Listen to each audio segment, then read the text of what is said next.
ઈડર શહેરમાં પાલિકા દ્વારા હાઈવે રોડ ઉપર વાહનો દૂર કરાયા હતા। હાઈવે રોડ ઉપર ખાનગી શટલિયા તેમજ બાઇક ટોરિંગ કરવાની કામગીરી યથાવત।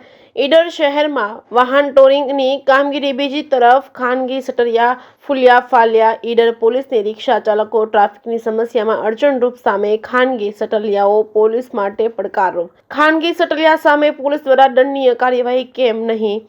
રોજે રોજ પેટીઓ રડતા રિક્ષા ચાલકોને પોલીસ દ્વારા દંડ ફટકારવામાં આવતા પોલીસ સામે રોષ। પોલીસ સ્ટેશન આગળ ખાનગી શટલિયાઓને દૂર કરવામાં આવે તેવી રિક્ષા ચાલકોની માંગ। શહેરમાં ટ્રાફિક પોલીસ હોવા છતાં ખાનગી શટલિયા સામે પોલીસ કાર્યવાહી કેમ નહીં? બસ સ્ટેશન પાસેથી રિક્ષા ચાલકોને દૂર કરાયા સામે ખાનગી શટલિયાઓ કેમ યથાવત? જે કેસ ન્યૂઝ ગુજરાતી સાથે અશોક નાઈ, સાબરકાંઠા।